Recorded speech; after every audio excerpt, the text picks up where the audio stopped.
I want to talk about Stranger Things, Avengers Doomsday, opening portals to the demonic through trauma, which brings into an MK Ultra, and there'll also be some X-Men thrown in. And all these things are tied together. A lot of the stuff in our popular culture comes from real horrible experiments that governments did on people. And sometimes they were going for like spooky, occult, supernatural results, so they did those kinds of experimentations. There's an element to that in the MK Ultra experiments and the Montauk Project and all this stuff. And there's photographs, there's evidence of this. There's also whatever disclosure they've given us, where they tell us here's the horrible MK Ultra experiments that they did on children, traumatizing children. There's also stuff I'm not going to touch on very much, other than to just make note of Kinsey. Do you know the Kinsey work that he did?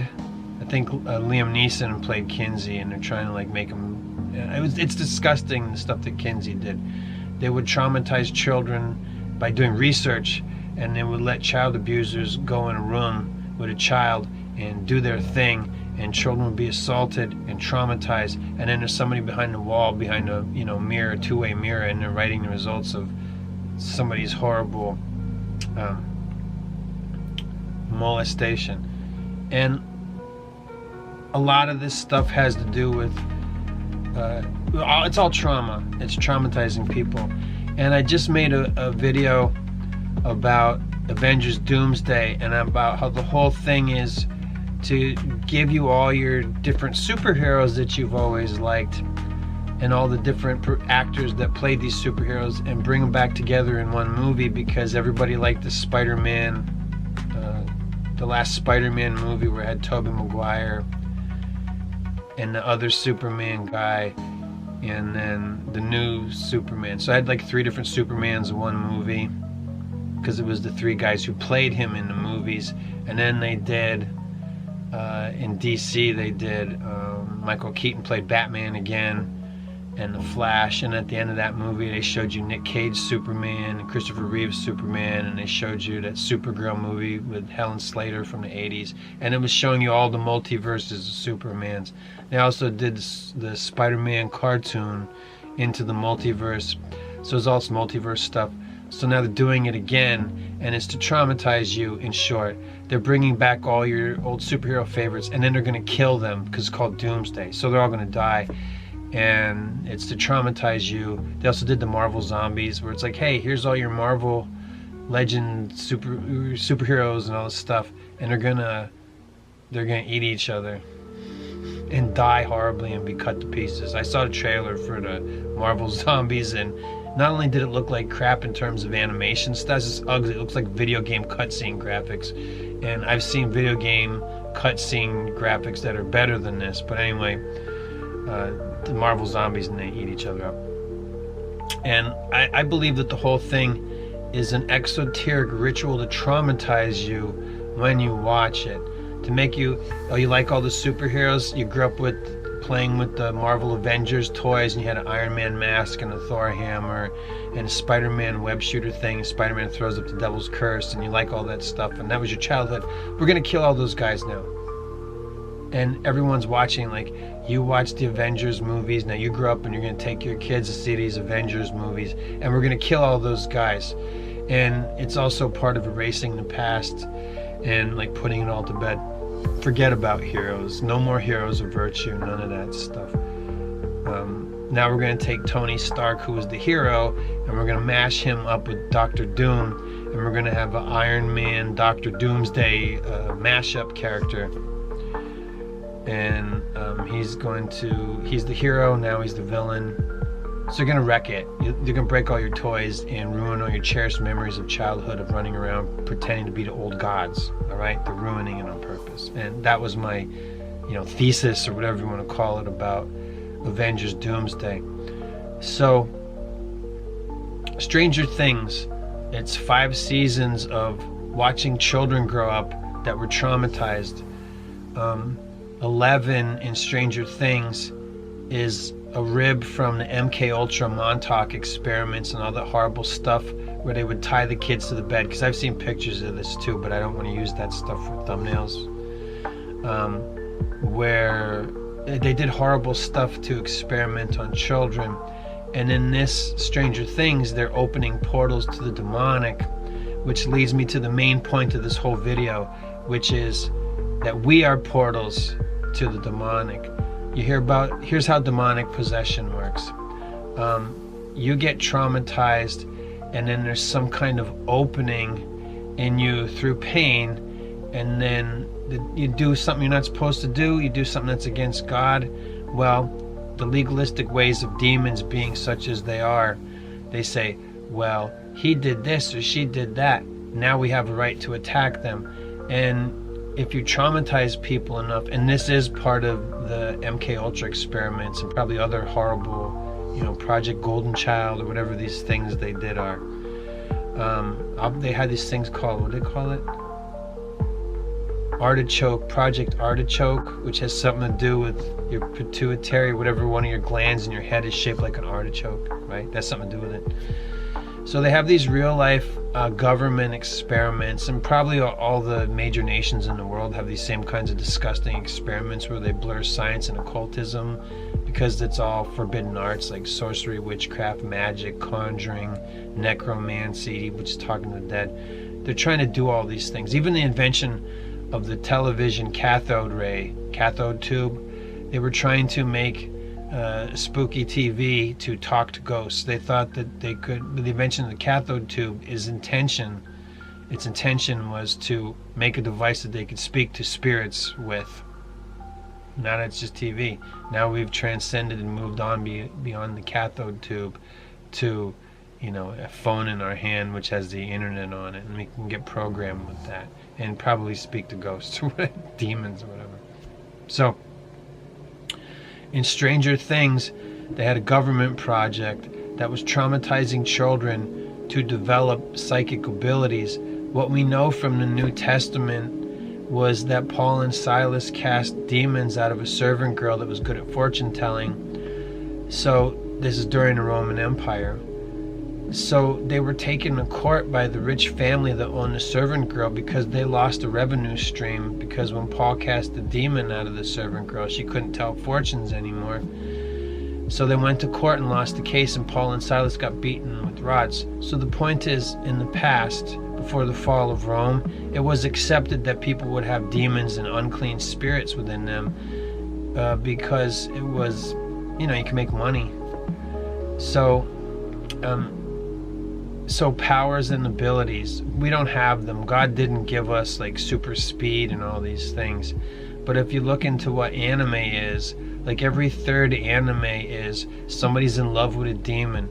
Somebody gets powers and abilities far beyond that of a mortal man from a demon. Or somebody makes a blood pact, like Chainsaw Man is all about that. In Chainsaw Man, the whole premise of the show is humans making blood pacts with demons in exchange for superpowers. This is the X-Men. They used to be men, now they're X-Men. This also goes into transhumanist agenda stuff. So what's the story of the X-Men? Well, what they made it to be in the comics, which is the origin of all this X-Men stuff, is that these kids, as they were coming into adulthood, found out that they had powers and abilities, and they became outcasts of society. And then they went to go stay at the Professor X mansion, and they're the X-Men. They used to be men, now they're not. They've crossed over from being, because trans means crossing over, and human means crossing over from being human. So the X-Men are people that are possessed or have bloodlines of fallen angel bloodlines. Like some of the X-Men are just born with these powers and abilities that real regular people don't have. And there is some disdain by the general population of the X-Men. Like that's the whole thing in the X-Men, is that they're misunderstood and they're outcasts of society because they have these demonic abilities that human normal person doesn't have. And they come on with puberty and all this stuff. This all relates to MK Ultra experiments, the Montauk Project, Project Artichoke, and any other government horrible things they did to kids to study the results, where they blurred science and occultism, and where they did it because all the the MK Ultra stuff was about trying to put demons in children, and then, you know, like trying to wipe people's memories so that they'd forget what was done to them. That's all stuff that's in Stranger Things. Stranger Things is about everything that I'm talking about. So maybe I should just start talking about Stranger Things, and that'll help give a context to, well, the reality of this stuff, which is demonic possession, and the idea of a traumatized person being a portal to the demonic that the demonic can enter into because of the trauma. And also there was experiments to, like, they made a movie, Men Who Stare at Goats, where they tried to make fun of like psyop experiments, and they said, oh, look, there's this funny group of men who tried to like stare at goats and make them die, and they says, I'll bunk them, and they made it into a comedy with George Clooney so that you'd think these guys are all crazy. But really, they were doing these experiments on children. I'm sure they did experiments on grown men to try and, you know, put demons in there and stuff. But that's what Stranger Things is about. They're traumatizing kids, and by traumatizing them, they're getting these powers and abilities, which come from being possessed by demons. You're making a person, by breaking them down and breaking them and hurting them, into a vessel for the demonic. So take a child that isn't done being developed yet and break them. Wasn't that one of the things that Aleister Crowley loved? He talked about the corruption of every child before they even get out of the womb, and that this would be his age of Horus. And Horus is the evil demon, you know, they used to worship and venerate in Egypt. And Aleister Crowley, he called himself 666, the Beast, and he would do all the most vile and disgusting things. And he would write about it. He wrote in his books about his like 300 plus child human sacrifices, and he would get kicked. He would go into other countries and they'd kick him out all the time, and you have to keep moving around. And it didn't end well for him, and he was hated, and he would eat scats, and he was obsessed with doing magic and rituals and everything, and he became a horribly degraded person. And Aleister Crowley is the guy that Robert Downey Jr. did rituals to try and channel, and he said when he tried to channel Aleister Crowley, that was the thing that helped him go method to take on the role of Iron Man. So to play the greatest hero in the Marvel universe that everybody loves, the Iron Man movies and Robert Downey Jr., the thing that he tells you that got him the role was trying to channel Aleister Crowley, who is disgusting and vile, and you know, everybody knows about Crowley now, right? And if you want to find out about how disgusting he was, you can. He wanted to be known for that. He thought that he would be buddies with the devil, and that he could usher in this age of Horus and Madame Blavatsky, all these evil people. So, you know, and then all this stuff that Crowley talks about is stuff that the government was doing. The World War II Germans were occultists that were doing rituals and blood sacrifice because they wanted to win the war and take over the whole world. So they were all into this stuff. And it's even in the Indiana Jones movies, you know, whenever there's Germans in it, they're trying to get these biblical things, the Ark of the Covenant, the Holy Grail. And then the second Indiana Jones movie is about like an Indian death cult, and they're like drinking the blood and Kali Mashuk today, and they're turning people into zombies, and they have children as slaves in the mines. They steal all the children from the village. It's like the plot of Indiana Jones. So taking children and hurting them is a really disgusting thing, because you're wrecking somebody before they're finished. Planned Parenthood cutting up and vivisecting abortions to itemize the parts is a disgusting thing, and that's what's done. Genomics is the corporation that buys up, I think, more of the world's like openly, like on the table, buys up more of the world's abortions than any other transnational corporation. And they were making flavor enhancements for snack foods out of human embryonic kidney cells, cloned strands of human embryonic kidney cells. How did they figure out that dead aborted baby kidney cells could be a flavor enhancement for foods? What the hell does that mean? It's disgusting. How did, like, you know what would be great for Oreo cookies? If we could just put a little pinch of human embryonic kidney cell cloned strands into the flavoring, and then you would be a participant in ritual human sacrifice. It's traumatizing just hearing about that. They're trying to backpedal on it and lie about it now, but I think it was like in 2013 that Pepsi Nabisco, which is conglomerated, had to apologize that they were using flavor enhancements from Sonomics that were made from, human embryonic kidney cell clone strands, to be specific about it. And if you look it up now, they're like, that was never true. And I'm like, no, it was true. They apologized, like they publicly apologized, and they said we won't do that anymore, which meant that they were doing it. And this is before all the AI shit that they do now that try and make you not believe anything, so we have to get real IDs. But anyway, stay on point. Getting in the Joe Rogan flotation tank to cut off all your senses is another way of opening you to the demonic. What's another place to go to the crossroads where you make your devil's deal? Taking psychedelic drugs, you're blurring the boundaries between corporeal and incorporeal. And that's another opening where the legalistic ways of demons, such as they are, said he did this thing. You're taking a root, you're doing ayahuasca, which is a root. There's stuff in the Book of Enoch about like doing the cuttings from roots, that it's all against God and stuff. If you want to if you believe anything from the Book of Enoch, I would say only look at Book 1, because Book 2 and 3 are proven to be like fakes or whatever. But anyway, we're not supposed to do witchcraft, necromancy, sorcery, conjuring, and that's what pharmaceutical companies do. It's just like, we don't look at it that way. We call it science, but it is sorcery. It's taking, forbidden teachings and forbidden things. Do you want to have anything to do with the hex cells? I don't think so.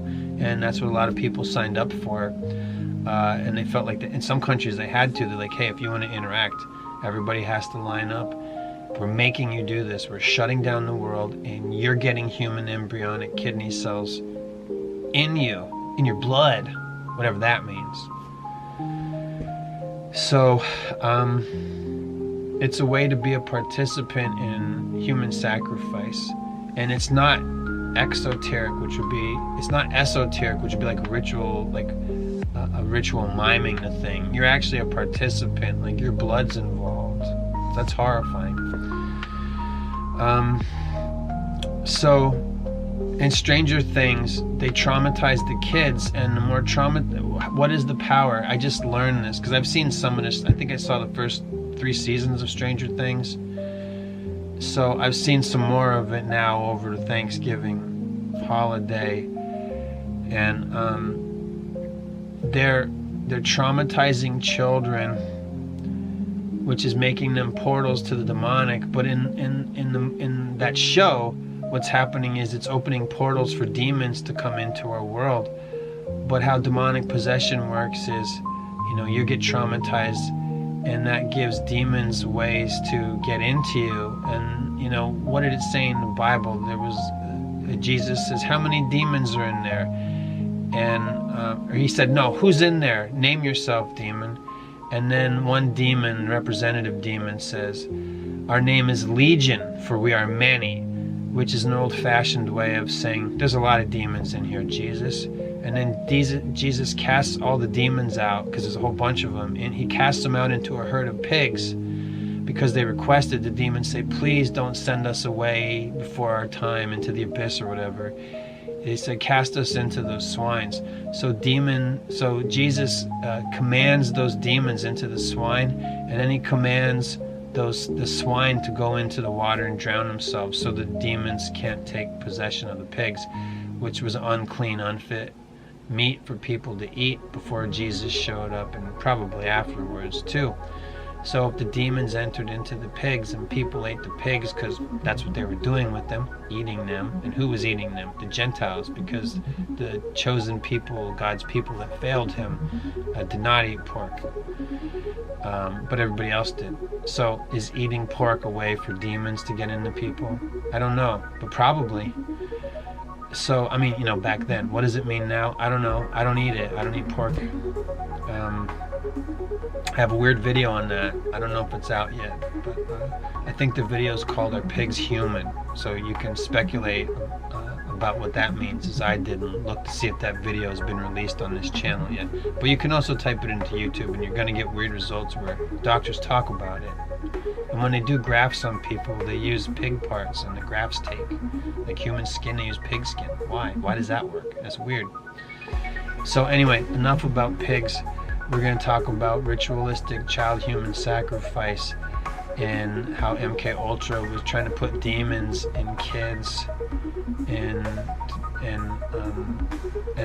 you know how to do that is you're opening portals, you're opening yourself up to demonic possession. Look how popular the Conjuring series is, and all the paranormal activity, all the ghost hunting TV shows that were on, the Zach Baggins and all that stuff, getting people interested in the idea of demonic possession and making it seem like it's this really scary, terrifying thing, except that you know, real life exorcism is different than what you see in the movies, and I'm sure it's very disturbing to a lot of people, the reality of it, but also it's not like the movies, and you're not supposed to be afraid of demons. You are, you know, God gave us the authority, should our lives be clean enough to be able to do it, to receive Him, that we cast out demons and they fear God.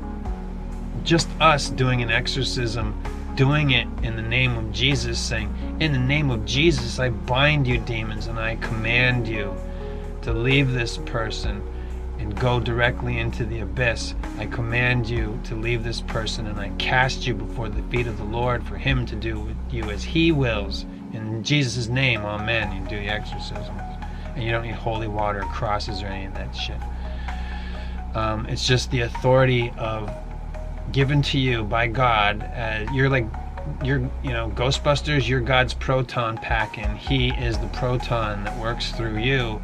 And by the authority of Jesus' name, just saying His name makes the exorcism work, and the demons leave the people. And you're not supposed to have to go get exorcisms every Sunday. Right? So, you know, some of those exorcist guys put the demons in. I feel obligated to say that. But also, in Stranger Things, it really turned the light on in me where I'm like, wait a minute, like we're portals to the demonic, like traumatized people, hurt people, people who do things that God doesn't want us to do. We are opening ourselves to be channels. We are open. Some people do it willingly. Some people give them over to be channels. They want a channel. They like, there was that Nosferatu movie that was made with Johnny Depp's daughter. Don't see it. I haven't seen it, but when I heard what it was about, it was that she was inviting this demonic presence into her life, and Nosferatu showed up and like ruined her life. And she became possessed. I remember seeing daytime talk show clips from the BBC where they had a woman on who was telling you know, women at home in the daytime that she had a ghost for a lover, and it was the best sex she ever had, and that she was in love with a ghost. Now, there are no ghosts. There's unclean spirits. The only ghosts are the spirits of dead Nephilim, and like whatever kind of creatures there were on the earth that were like, you know, when angels in Nephilim entered into beasts and then created, you know, before God shut that down, and then they create creatures. All right, this is the biblical stuff. So what are they doing in Stranger Things? They're traumatizing children to open portals within them to the demonic. So that's bringing more demons into more power and authority that they had before. I mean, it's a thing that demons and unclean spirits want. They want our material embodiment. They don't have bodies. They're incorporeal. There's corporeal, that's you and me, flesh and blood, and then there's incorporeal. They don't have material embodiment, or it fluctuates. It's not the same as our actual physical material embodiment. This is demonic possession. So traumatize the kids and break them, and then demons can puppet their bodies, and a demon can have a human life where they grow up and the whole person's possessed, and they just keep pushing the person out of the way. I remember one of my progeny's friends was taking medications for teen angst or whatever and depression, and then they were mixing that together with cannabis, and they were starting to hear voices, and that's how they knew they had to stop doing everything, because they were hearing voices. And then everybody said, well, what are the voices saying to you? And he said, they were telling me to shuffle myself off this mortal coil. So, wean yourself off the medications, no weed, and the voices went away. Surprise, surprise. And that's the story people tell over and over again when they get really into drugs. At some point, they get so far gone that they start hearing voices in their heads. You remember Elliot Page? She used to be Ellen Page. Before Ellen became Elliot, Ellen was hearing voices in her heads and was on hormone replacement therapy. I can never get the initials right for that one. So HRT and whatever else they were doing, and they were hearing voices, and it was very traumatic. So look what happened to Ellen became Elliot, which is heartbreaking. And right before they did that, they were hearing a lot of voices in their heads. If you know who that is, it's the girl that played Juno. Now you can't call her Ellen anymore. That's Elliot now, and she had the surgery, had her tits cut off. It's horrible and traumatic, and I can't pretend to understand what it's like to be messed with by demons so bad, because that's what happened. And who made her a star? A woman whose screenwriting name is Diablo Cody. So devil is a Diablo, right? Doesn't it mean demon or the devil? Doesn't Diablo mean the devil? Devil Cody. Great. So, and then she also made Jennifer's Body, which is a movie about demonic possession, where, what's her name? Megan Fox was in that movie, where she's the girl that gets possessed by a succubus, which is a female demon, and then she goes around killing a bunch of teenage boys. And look what happened to Megan Fox. She was married to Machine Gun Kelly. Sounds like Gossip Hour. She was married to Machine Gun Kelly, and they openly were saying, yeah, we drink each other's blood. And she's like, yeah, I'm a witch, and I took ayahuasca, and and they said, what was your vision? And she said, I saw a vision of me in hell forever. And she's like, ha ha ha. And all three of her boys are trans girls. All of them, all of her kids. Isn't that amazing that all of her kids are all they were born as boys, but they're not really boys, they're girls. Isn't that crazy that lady who's a witch has 3 trans kids that's famous, that was in a movie called Jennifer's Body, and she was Jennifer that got possessed by a succubus? Wonder what happened. What about Ezra Miller, where he got the role of the Flash, so he took a cue from famous comic book writing Aleister Crowley worshipping occultist Grant Morrison, who Grant Morrison wrote a Flash story that the movie's based on, where he said he wanted to channel the spirit of Mercury or whoever these different Hermes or whoever the messengers of the gods was, the guy with the wings on his helmet and his feet. He's like one of the Greek gods. There's different versions, and he did Aleister Crowley satanic rituals to channel the Flash. And then Ezra Miller did the same thing, and he started a cult and became crazy and referred to himself as them, they.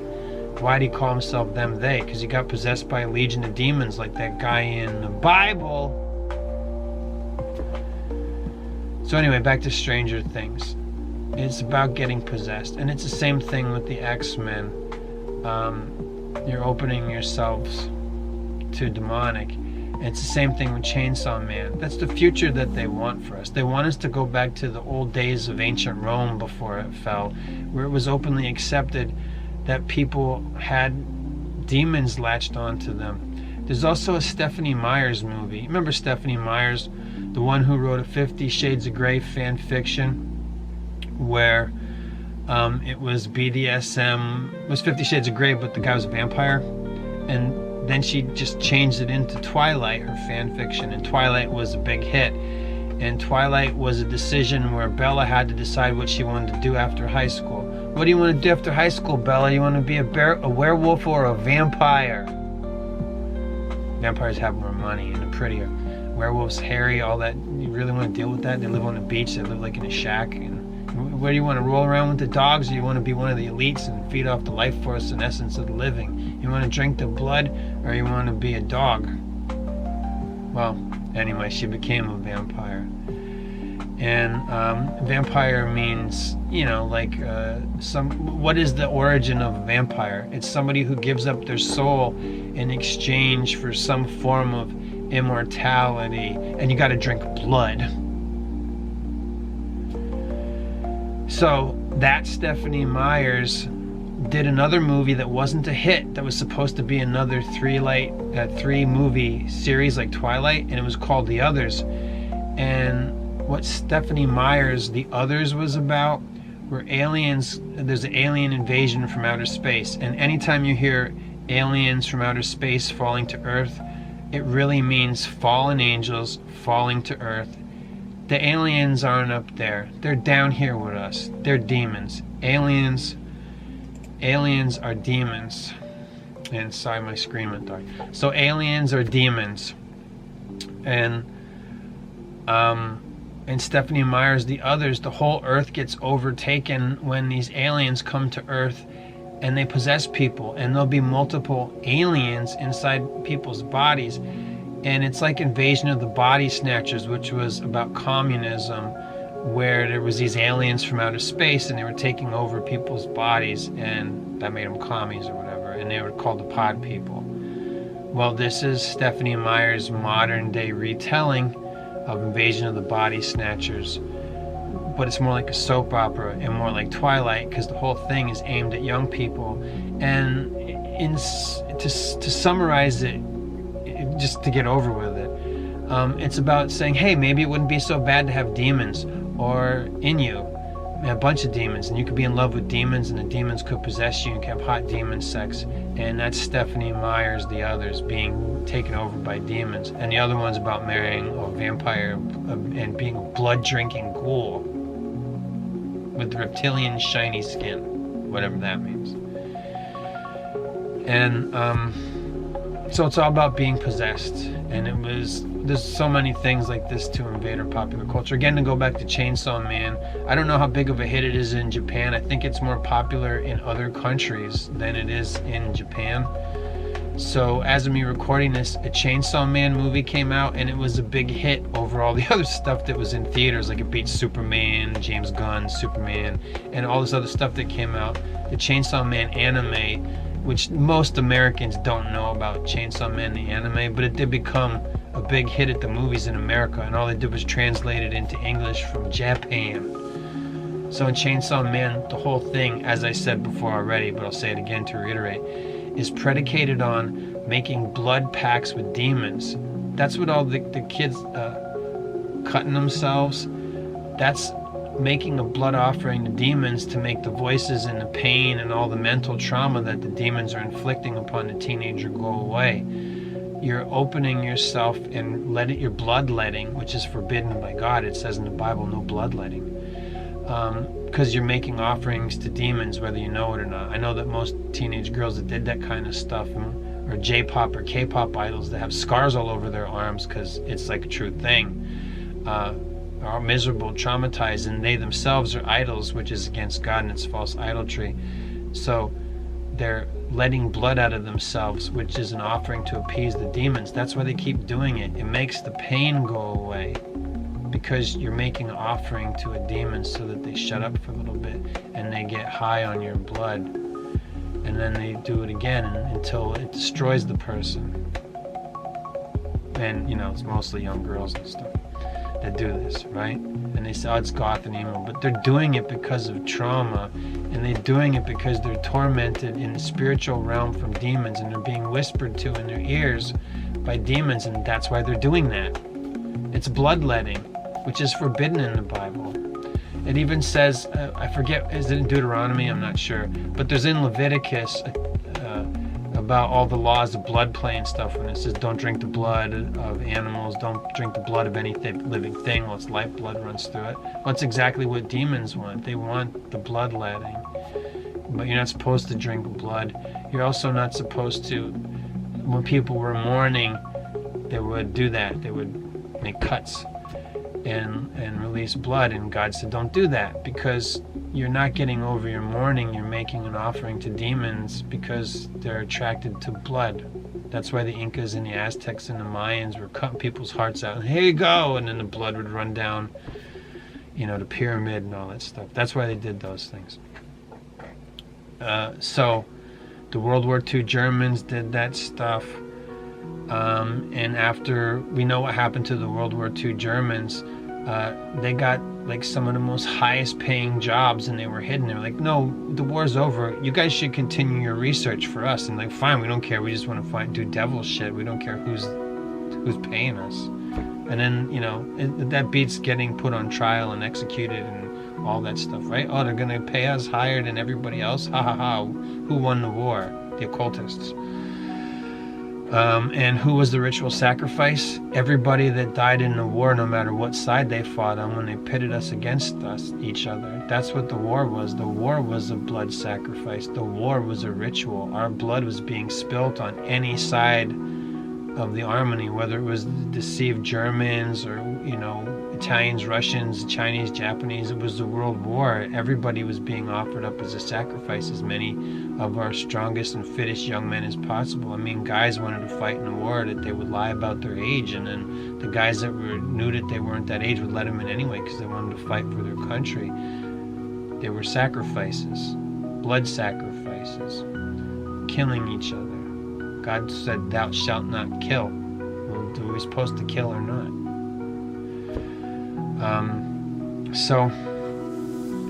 And why is this important? All this blood stuff, which I guess is where the episode went. Jesus was the last sacrifice. His blood was spilt to cover all of our sins for all eternity, unto eternity, when there's no more tears, when we're either together in heaven with him or burned to naught in a lake of fire, or whatever happens down there. You don't want to know because you don't want to be there. You want to hear about it from heaven. What are they screaming about? Oh, that's eternity in hell, or whatever. So Jesus' blood, people were doing the blood sacrifice stuff. So God sent his only begotten Son, who was willing to do this, who was our King and our God. He laid down his life to be the sacrificial offering. I mean, he was born in a food trough. What more direct representation of Jesus? That's where you eat out of. He was born to lay down his life for us, so that the point is that in the Old Testament, they would do blood sacrifice, and then the temple priests would sprinkle the blood around. And there was all the stuff that the pagans and worshippers of Baal and the Canaanites were doing, where they're offering up their children and killing children and drinking blood and offering people and throwing them into the fire and murdering them and throwing them in the Colosseum and all this ritual stuff. Well, God said, we're going to end this blood sacrifice stuff. I'm coming down here, and my blood's going to be spilled.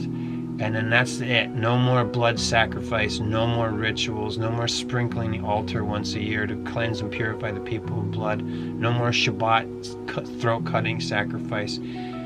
Jesus settled that stuff, and yet there's a whole bunch of people that don't believe in that, and they still want to do their Shabbat sacrifice, and that's probably what happened to Charlie, if you know what I mean when I say that, because his throat, they shot him in the throat, and it was on Shabbat. So anyway, whatever, because he didn't want to play ball with them no more. So anyway, back to Stranger Things is, I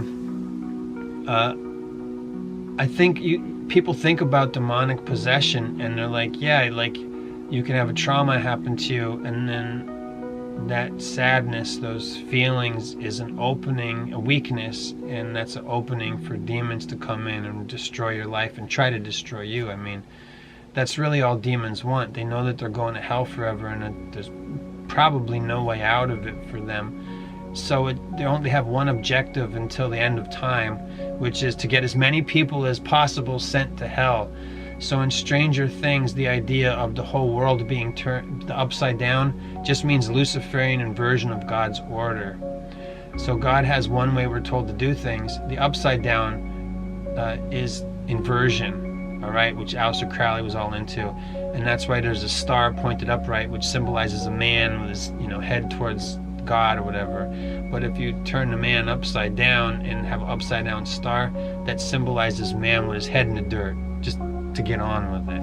I know it means a lot of things, but that's one of them. I know people put the goat head in there and everything, but it's really about the inversion of man. Instead of man being upright, he's upside down. So Stranger Things has the upside down. And what's the whole show about? Opening the whole world up so that the whole world can become a hellscape and the demonic can rule over the earth.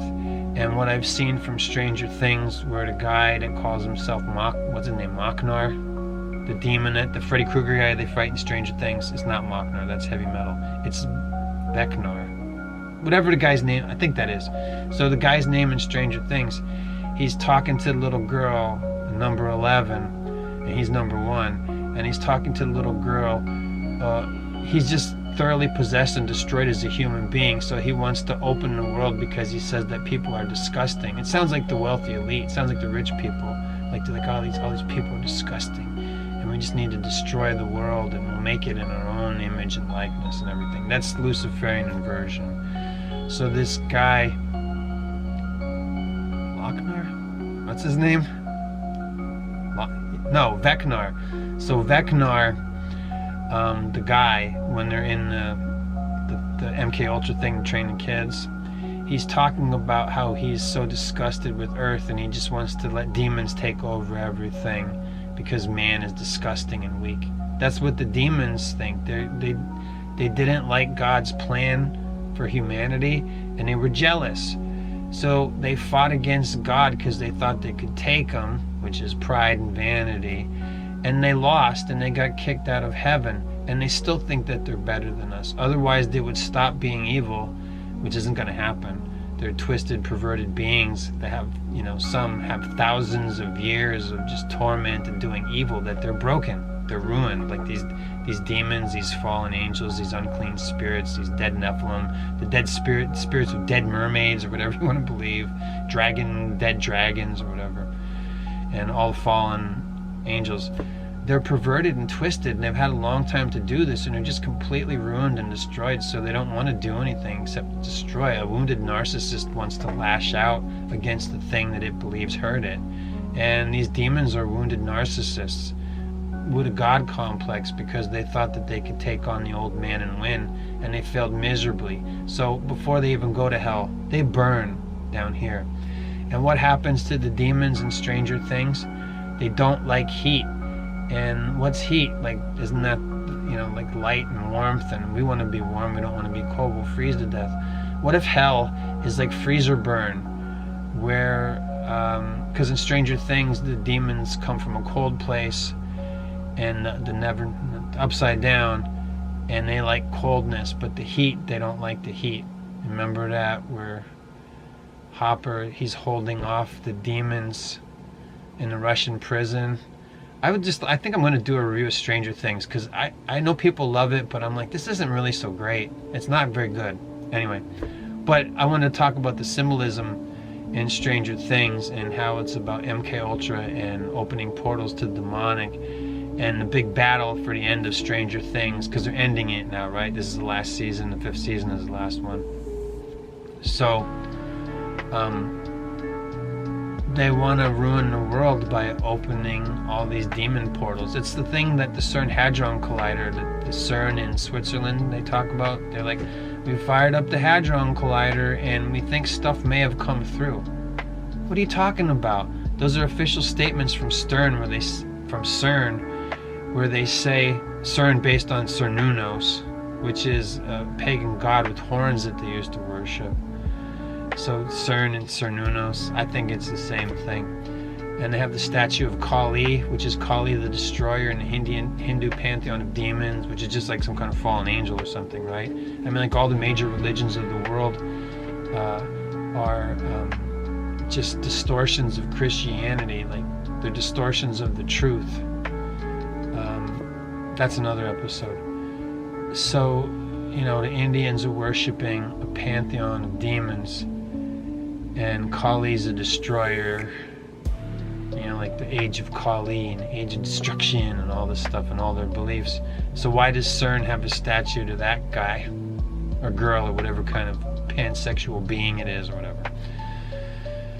So anyway, they fired up the Hadron Collider and they said that stuff got through. And when I heard that statement, I thought, what do you mean, like Stephen King's The Mist? Yeah, CERN said that. So what do you mean CERN opened up a portal? I was told by CERN what they were doing was mini recreations of the Big Bang, and they needed a lot of bucks to do it.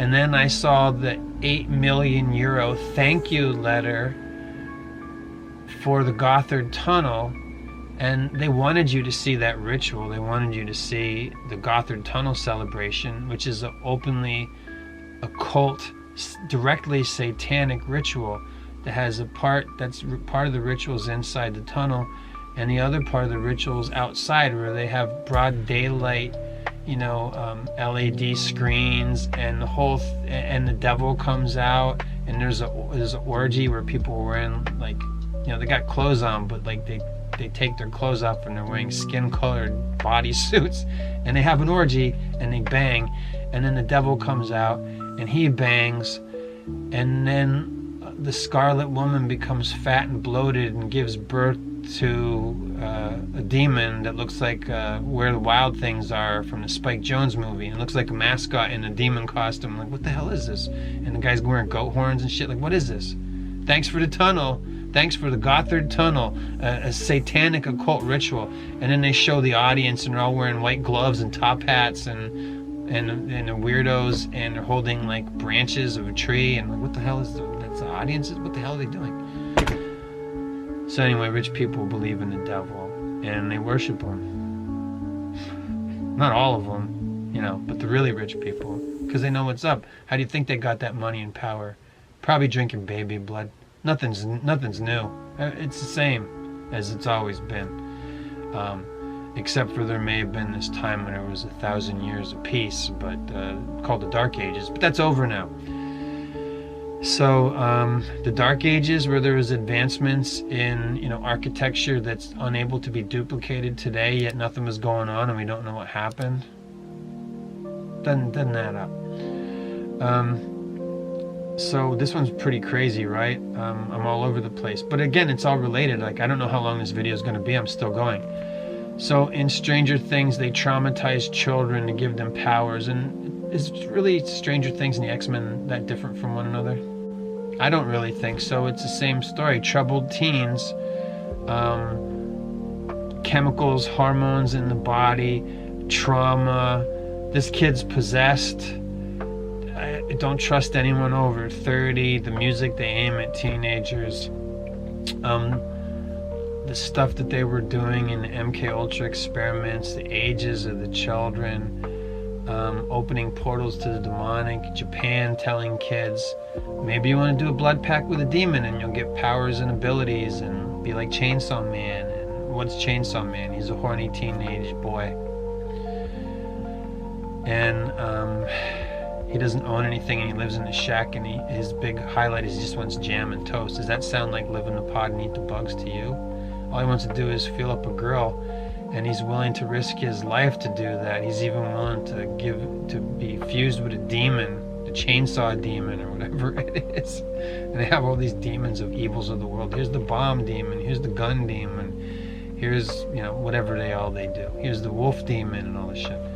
And it's all just about the idea, I think, of enculturating the bad old days when it was openly known that people were possessed, and maybe you want to be possessed. Wouldn't it be cool to jump over buildings like Superman, Spider-Man, Batman, Spider-Man throwing at the devil's curse to shoot webs, which definitely sounds like a teenage idea.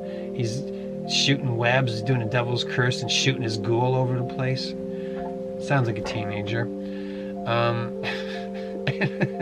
This with one hand and this with the other hand. So, who's he in love with? Spider-Man's in love with Mary Jane, who's a redhead, and redhead was a symbol of the elites. They would wear redheaded wigs and powder their face white. They wanted to be like the progeny of the fallen angels and human women. They wanted to be like those bloodlines who were red and hairy.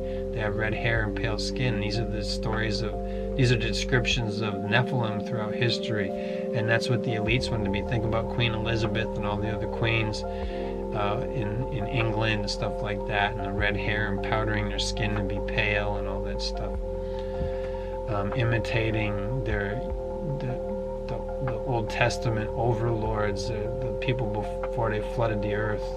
The giants ruled the people and everything. Nimrod's phallus at Christmas, all this shit. So yeah, do I have anything else to say? I do have a note on this. I didn't get into Doomsday yet, did I? Yeah, I did up front. I said Doomsday, they want to traumatize people to let demons in like Stranger Things. They want people to like the X-Men because their powers come with demons and blood packs like Chainsaw Man. What if we're the portals? This is my notes I'm reading, which is like just tiny notes. Traumatized people are portals. And our government knows this. They were traumatizing children and finding out that demons got in, which is stuff they probably figured out in World War II, or that they already knew. I mean, it's one of the oldest rituals is where you dress up like the demon or your ancestor's spirit, hoping, when ancestor spirits are demons. I don't know how else to put it. It's just, there are no ancestor spirits. There's just old demons, or maybe spirits, just unclean spirits. They're all evil. There's no, the only spirit that a man can have is his Holy Spirit, the Spirit of God. That's why it's a big deal in the Bible about the Holy Spirit, because you don't want evil spirits in you. You want the Spirit of God in you and nothing else. That's the only thing that's supposed to enter into another man is the Spirit of God, not men entering into other men. That's going to put demons in. They get in through your asshole. Did you know that? Anyway. So, that's one of the ways. It's also trauma for some people. I know I would not consider that any fun. You know what I mean? That's a traumatic experience. So the trauma is a weak point in a person, whether adult or a child. So, you know, demons always looking for openings will look for that weak point and enter into them. And look at what happens in Stranger Things. That point of trauma, 11 and all those other test subject kids with their heads shaved that are in the underground bunker facility or whatever, they're all learning to hone in on their traumas because their traumas are their powers and abilities, which just means that think about your trauma and you're going to open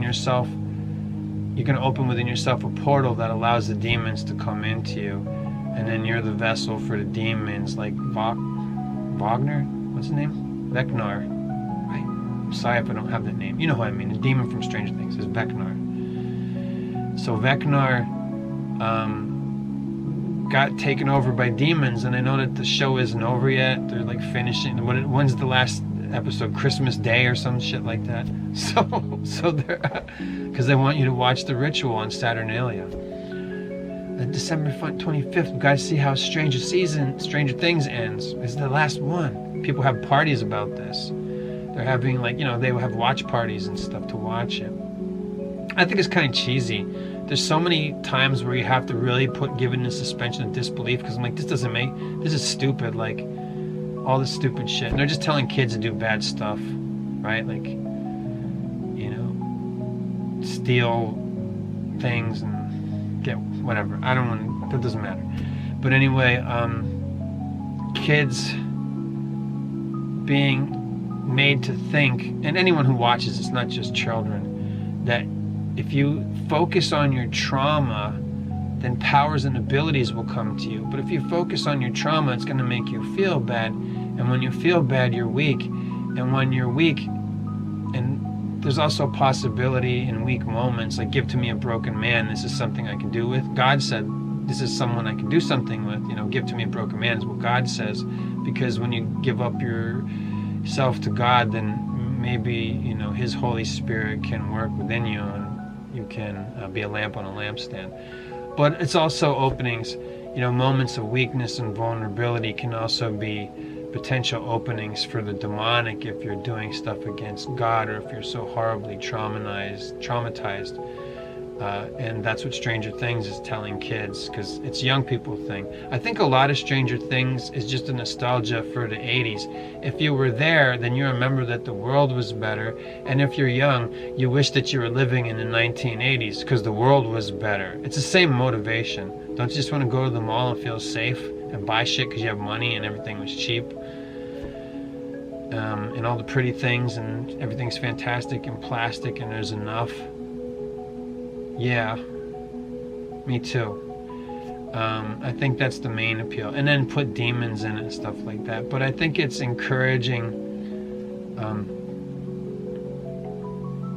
like open yourself to the demonic, and then you can get powers and abilities, like all the other things I mentioned. And I think bringing the X-Men back, like I don't know what Marvel Disney's going to do with the X-Men, other than that in the Avengers Doomsday thing. They're going to kill all the Bryan Singer X-Men and whatever versions you've seen in movies before, and they say now we're going to start over, and it's going to be all the X-Men are going to be like the X-Men kids in the Deadpool movies, where they're going to be alternative lifestyle superpower teens, right? So that's what the X-Men will be. And whatever Bryan Singer did, they're going to take it to the next level and say, yes, openly all the X-Men are gay, and that trauma of whatever made them that way is going to make them perfect vessels for the demonic to open up their powers and abilities, which are really just demons pushing a person out of the way and taking them over. And you do see an exaggeration of that. Well, let's look at the Bible again. You see an exaggeration of it in all these demon possession movies where people do crazy superhuman feats because it's so many demons in a person. But also in the Bible, there was in Gethsemane, where there was a guy possessed by demons in the graveyard, and no chains could hold him, so he just wandered around where all the dead bodies were, and if anybody came through there, he would beat their ass, and then Jesus showed up and cast the demons out. That was an example biblically of superhuman strength, because no chains could hold the guy. He could break his chains, and he was drawing at them out and stuff. And the guy, and I don't know if it's the same guy, but one of the guys that was possessed by demons, his father said, yeah, my son's been possessed for years and nobody can get the demons out. And he throws himself into the fire. He's always throwing himself into getting hurt. And that's not the kid that's doing that to himself. It's the demons trying to, destroy the kid. And that's in Stranger Things too. Like they're opening portals to the demonic, and the demons are coming through and killing people.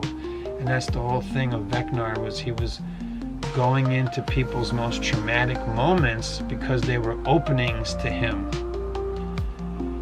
And then he was exploiting those openings and killing the people and doing where they popping their eyeballs out and making their bones snap. And that's just to be gory and everything like that, right?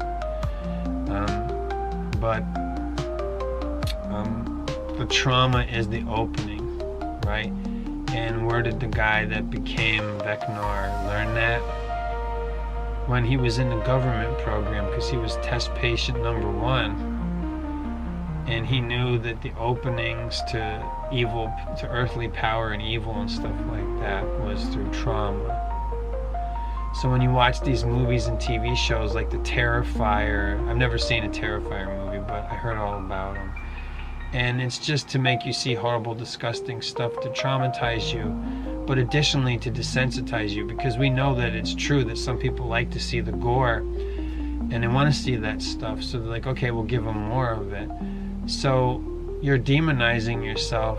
You shouldn't want to see that stuff. You should, like when they're doing Stranger Things and they're murdering children, you should want to turn away from that. Like you shouldn't want to see that. Like this is one of the parts, I think we were watching season 4, and what I saw of it, they had killed, the Vecna guy had killed all the kids, and I looked away. I was like, I don't want to see all this. Just a bunch of kids, their dead bodies, and their eyes are blown out, and they're all I was like, I don't want to see this shit. Like, why would anybody want to see that? And it's very popular. So so Avengers Doomsday, my prediction is they just want to traumatize people by killing all of their childhood heroes that they pretended to be. CERN wants to open portals to the demonic. The X-Men are transhumanists that are no longer human. They've crossed over into being something else. Or they're fallen gods, or the progeny of fallen angels and human women. Like, isn't Nightcrawler's, his mom is Mystique, and she's like part demon, and she's a shapeshifter, or whatever that is. And one lady controls the weather. Haley Berry from the X-Men controls the weather, right?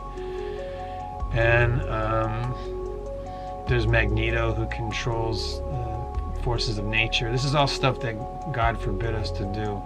Controlling people's mind using psychic abilities of Jean Grey and Professor X to have control over people. Or there are government test subjects for experiments, like Wolverine, who was put in the Weapon X program, because that was a whole movie, right? One of the Wolverine movies was Weapon X or something. Was that the name of the movie? I can't remember. So anyway, the government got him and they put adamantium in his bones, which was a very gross thing that the Russians tried to do in World War II. And I've seen photos of this and it's gross. They're trying to see if they could give men metal bones. I don't know why. It didn't work. It's really gross. So anyway, I think that part of the origin of Wolverine came from this weird stuff that they did in World War II.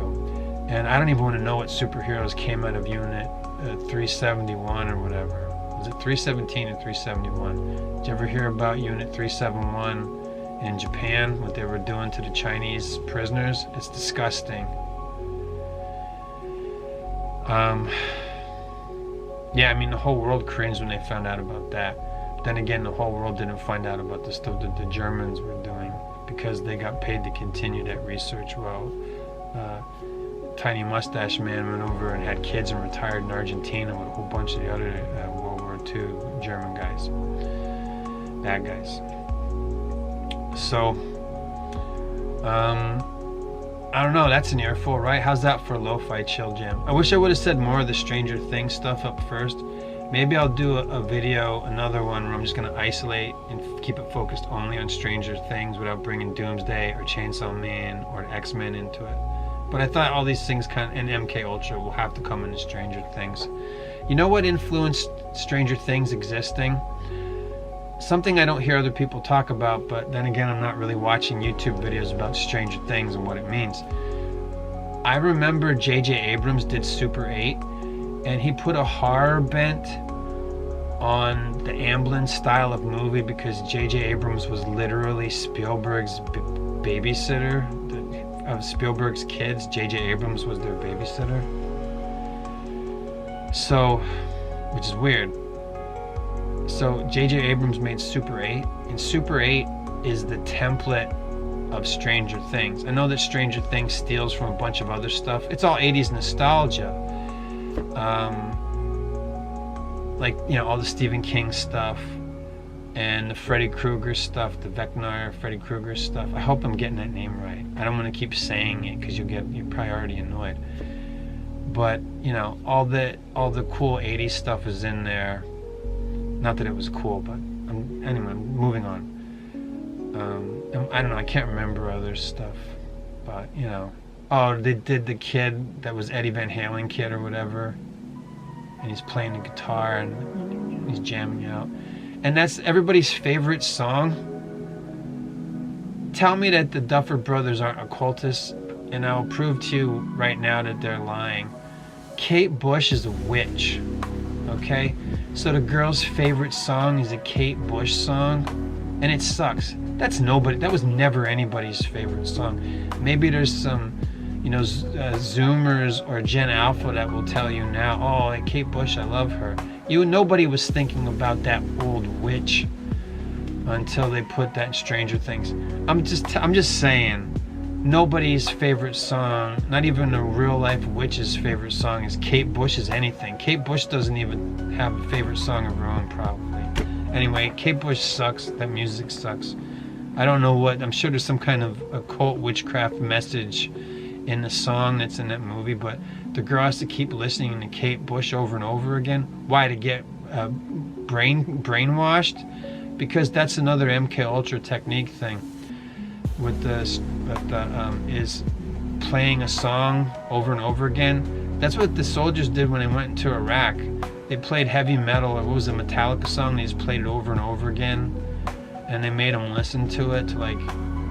They did it to the Branch Davidians in Waco, where they were like blasting music and stuff to traumatize people. It's a torture tactic.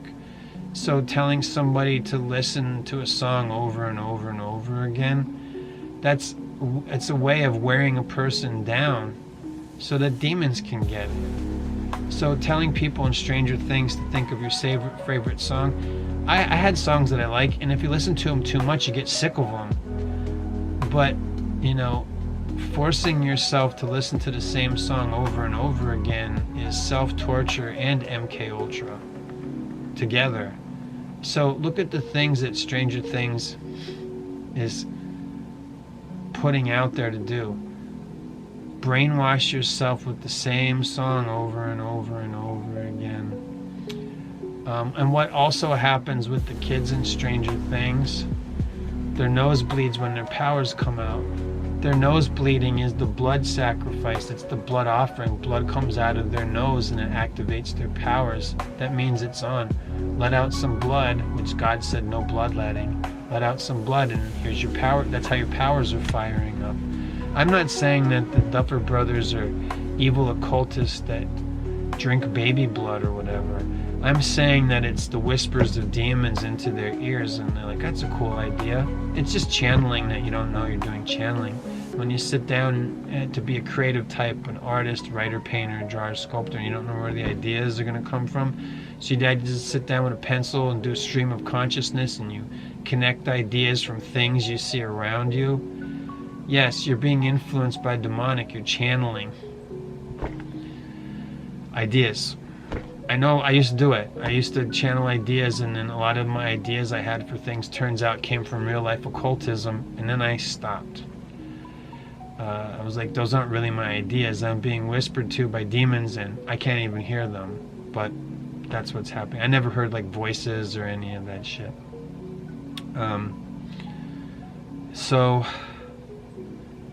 But I did used to sit down and I would just like start drawing, and I don't know what I'm going to be drawing, and I just let it kind of unfold. That's a form of channeling. A lot of creative people that make things aren't necessarily like, is everybody that's making some kind of evil occult thing? No, they'll do research, they'll look at other things from popular culture, but in some way I think how people channel stuff is they pick pieces from here and there to make a pastiche, and then the whole thing is their collage, based on all their different inspirations, but the demons help pick and put those things together. And magical thinking, a lot of this stuff that creatives do to make movies and TV shows is magical thinking. Does that mean they're all part of some kind of satanic cabal or whatever? No, it just means they're influenced by dark forces, and they don't even know it. And they're like, I don't believe in that devil shit. And it's like, well, where do you get your ideas from? I don't know, I just sit down and it comes to me. And it's one of the questions that for a long time famous artists hate answering because they don't have an answer to it. And somebody will ask the artist, where do you get your ideas from? And then the famous artist says, I hate that question. I don't know where they come from. Artists don't know where their ideas come from. It just kind of comes to me, and I don't know where it comes from. It's the whispers of demons. You're channeling it. Just they don't even know it. And it doesn't mean those people are evil, because they're not. Are the Duffer Brothers evil? I don't know. Probably the Wachowskis are, but they're sisters now. So, and the Matrix, everybody says the first Matrix was good. What did the Wachowskis do after that? All bombs. Every single thing that says the Wachowskis is a bomb. You think Cloud Atlas was not a hit? Sorry. And neither was the one where Mila Jovovich played a Disney princess that was the Queen Bee, and then whatever.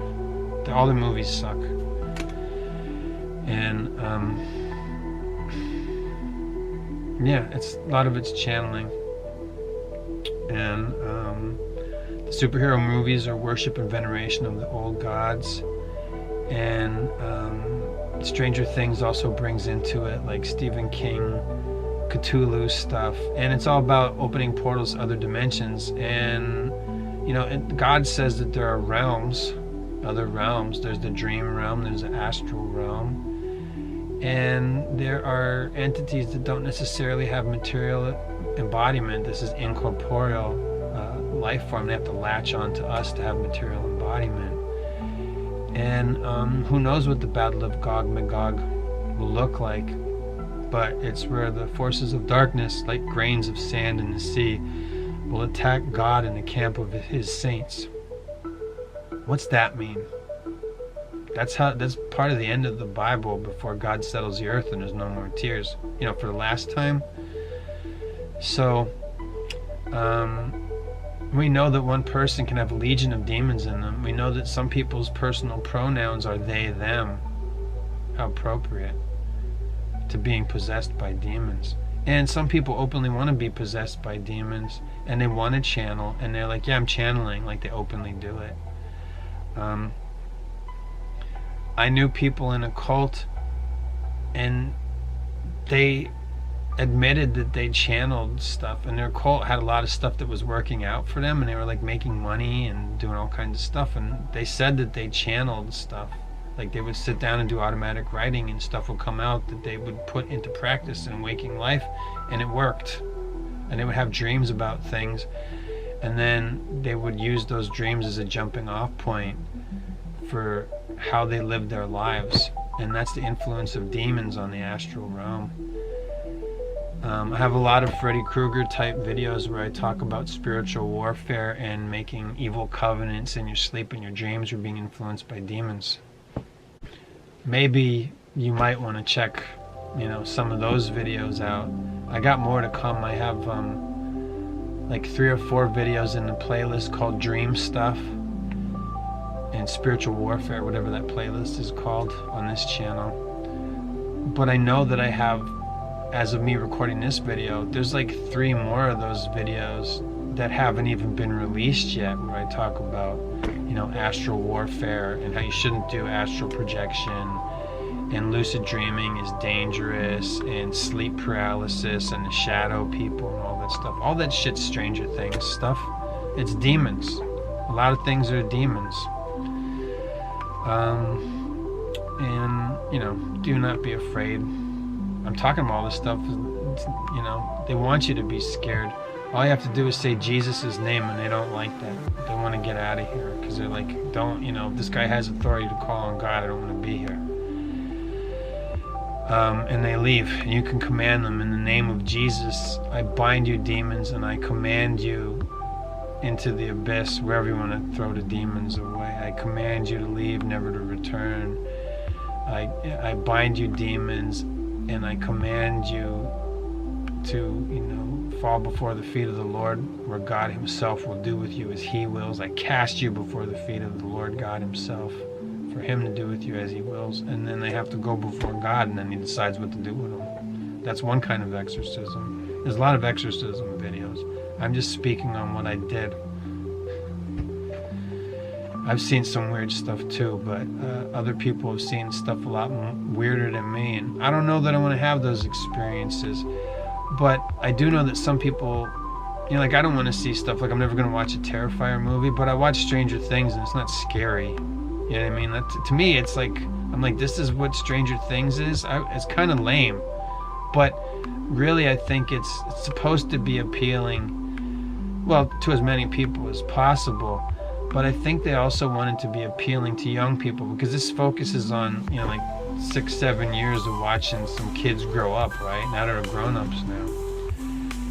And, we watch these things and we grow up with them, like with the superheroes, where they're going to traumatize you by killing them, and you take your kids to see it, and you're like, but they killed Spider-Man, and, maybe you like those movies, so you're showing the old Spider-Man movies to your children, and then they go to see Doomsday, and you get to, and you're like, wow, they killed all the Spider-Mans, or they cucked them out, or whatever they do in these movies. They totally humiliated Thor again, and then they cut off Chris Hemsworth's head, and they're like, here, haha, here's your Satan surrogate of, whatever. And then all the girls are just, badasses, and they're all possessed by demons, and they don't need a man and everything, and whatever. So, I think that's enough. What do you think? How's this for lo-fi chill jams? I think I'm gonna shut this off and do another one on Stranger Things. Maybe, I don't know when, but I'm gonna do another one on just all the Stranger Things stuff, because Well, here's the first draft of that. Here's another one. I don't know which one you'll see first, but yeah, stay tuned to my Stranger Things review. I'm not going to go watch it all over again, but I am going to talk about all the stuff that was in this video. And probably as I do that, I will think of more things about what Stranger Things is actually about, which is getting you traumatized and possessed so that demons can take you over and push you out of the way. Something like that. To be influenced by demons. If nothing else, just so that it would be miserable. Misery loves company, and demons are miserable, twisted, distorted creatures. And they want you to go to hell, so don't you let them. Pray to God. Any stuff bothers you or makes you fearful, take it up with God and tell him, please, Lord, O Heavenly King, O Comforter, Spirit of Truth, wash away these fearful thoughts. And, do not fear, do not become dispirited. And don't watch the Terrifier or any of these gore movies and all that stuff, because it's just, you're participants in a ritual.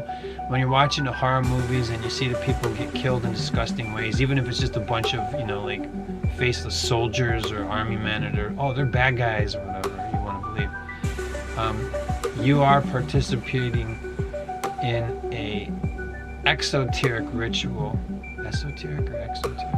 No, exoteric is the fake one. Esoteric is where, you're not seeing an actual sacrifice, but you're watching a depiction in a movie that is a blood sacrifice. That's still a ritual. It's a spell. If you watch all that horror stuff and you like it and you want to see more, and you're like, I want to see all the coolest gore. I hate how YouTube censored the gore. They won't let me see. They used to show, I don't even want to watch the movies. I just want to see the kills. There's 47 kills in this movie. And then you're watching ritualistic blood sacrifice, even though it's like rubber guts and the guy in that movie didn't really die and everything. Same thing with video games. When you're killing people in a game, you are doing exoteric versions of rituals. I think that's right. Am I getting esoteric wrong? I can't remember. I'll have to go look it up. But anyway, you're not actually killing someone. You don't have to. You can play a game. You can watch a horror movie. You can watch a war movie. Because I said all your war movies are ritual sacrifices. Hey, why don't you go watch Apocalypse Now, or one of these Vietnam movies they made in the 80s and 90s. You're watching World War II. You're watching the war in Vietnam, or the Hurt Locker, or whatever it is. You're watching the ritual sacrifices. Yeah, but they killed the bad guys or whatever. Yeah, but is your bad guy your good guy that's a superhero that's overcoming evil with violence? Is he? You have to think about it. What movie am I watching? Is this hero just a surrogate for one of the old gods, where the old gods going around killing people? And then, you're participating in that. You're an unwitting participant in a ritual. Yeah, but the gore! And then you like it. So, that's openings for demons too. That's why I used to do public executions, right? There'd be demons at the public executions looking out into the audience watching it. Because who would want to watch a public execution? Why would you want to watch that? So you're watching that and you're not stopping it or whatever. I mean, some people probably, even God would say, no, they're going to kill that guy. Let them. I can't speak for God. I'm just a guy. But, people getting off on the public executions is probably, every time there's a public execution, oh, here's Larry. He never misses the public executions. And it's just an opportunity for him to get more depraved, to put demons in there. Oh, there's Veronica. She loves these public executions. She's getting turned on. Let's go enter into Veronica, and she'll get possessed by demons because she likes watching somebody go or when they cut the heads off and somebody gets a boner. That's demons are getting in because you're depraved, and you probably already have demons in you, which is the reason why you like that in the first place, because you're being taken over by the demon. losing pieces of your soul. So you're watching public execution, you're getting off on it because the demons are pushing you out of the way and corrupting you and perverting you, and they like that kind of shit because they have nothing else to do but try and get as many people as possible sent to hell, because that's where they're going forever, and you and me are going upstairs, right? So pray to God and don't watch all this shit, and if you do, don't be afraid of it. But I'm just like, don't watch it. Like, why would you want to watch, like, oh, this is the most violent movie? Okay, don't watch that one. Watch somebody's review on YouTube that don't like it. That's probably better for you. Like with the Gothard Tunnel celebration, they wanted people to see that ritual. They had multiple dance troops choreograph, I guess, probably like practicing for months to do all the moves perfectly, to say thank you to the people who paid for the world's largest underground tunnel that delivers supplies to the CERN Hadron Collider. People are weird, and they want to make us weird too. And when you willfully subject yourself to this stuff, you're participating in a ritual. I suppose there's a barrier of defense when you're watching the thing and you know what it's about, and then you're like, oh, that's not good. But some people watch this stuff blindly and they're getting off on it. And it does influence young people. I mean, Stranger Things is aimed at teenagers and tweens, right? But it is weird that a lot of people, like adults, will watch this thing about children being traumatized. I mean, that's what 80s movies were about. 80s movies were about children in peril, right? There's so much of, think about movies from the 80s where it was like young people either being chopped up in slasher films for fornicating, or just, putting children, like that was the 80s. The Amblin Entertainment is, let's take children and put them in mortal peril. And that's a ritual. So anyway, be good, pray to God, that is all.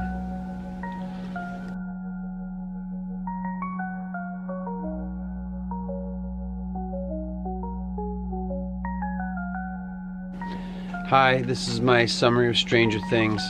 I stayed up late, and before I went to bed I wrote my notes on what Stranger Things is about, so I'm just going to refer to them.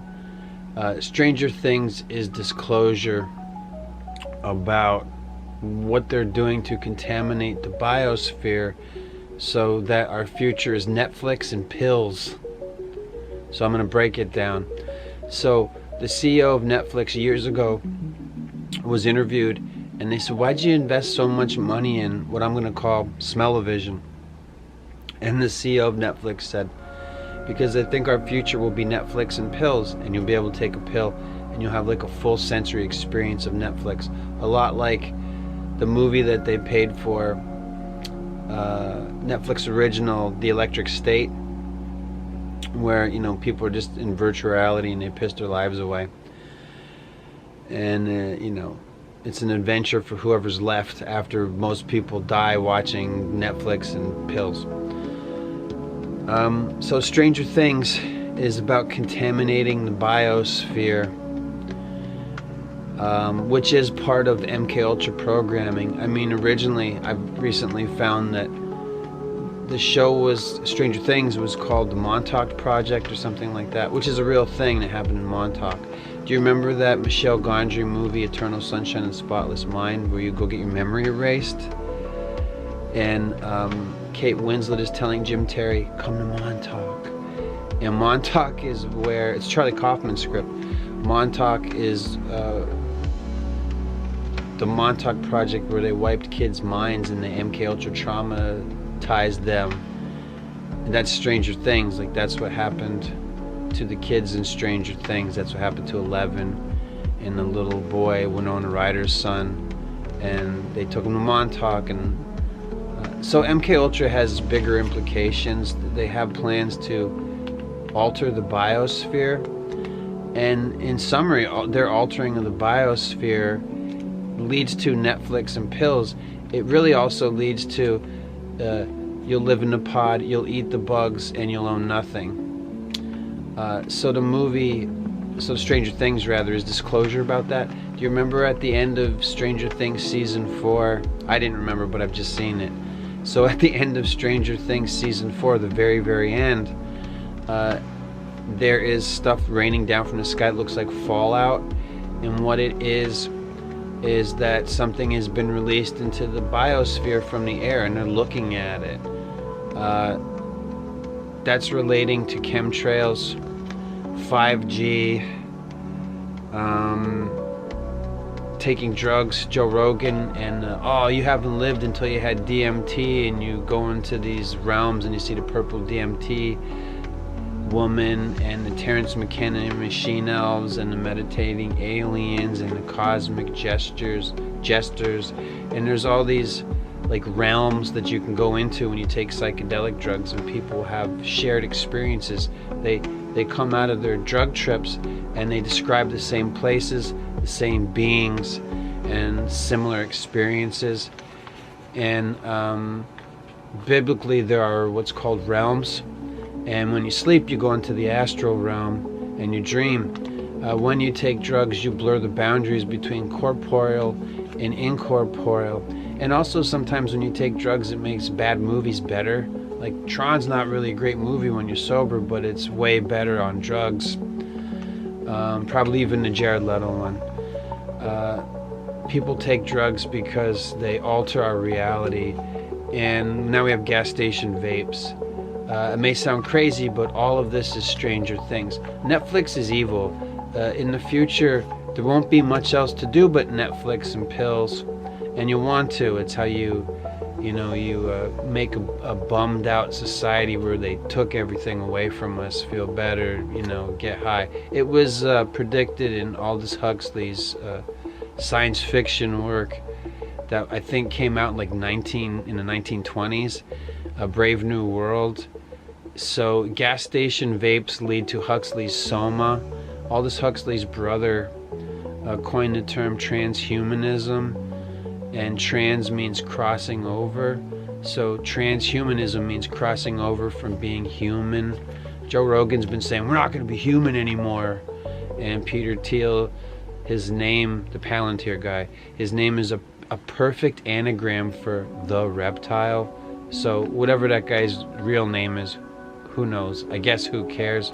The point is that he has some idea that they're going to alter humanity, or there's attempts to alter humanity into something else. I don't know where the heck HEK he gets that from, but maybe you have some idea. Part of MK Ultra's plans to alter the biosphere, I would say, would be to alter our biome inside of us, if I'm using the right word. Why is 90% of cheese cultured on black mold? Is that the best, easiest way to do it? No. They're making cheese on black mold, and they're like, no, we take the black mold out of it. So they're making us moldy. Everybody's trying, every third conspiratorial podcast is trying to sell you parasite cleanses, and everything's parasites. There are, that people get, and that goes into realms of being a participant, whether it's winning or unwitting participant in. You're responsible for blood libel by having that put into your blood. You know what the heck HEK I'm talking about. So let me just read my notes, and then we'll get to all these movies, all your Marvel and DC movies having portals in them. Why? All the fallout at the end of season 4 of Stranger Things is about contaminating the biosphere, which MK Ultra has had plans to do, and they've been doing it. Chemtrails, 5G, getting them, taking drugs, psychedelic drugs, gas station vapes, government drugs like Delta 8, THC, A, and all the other crazy stuff they have, Lunesta, Ambien, all the things that make your dreams crazy.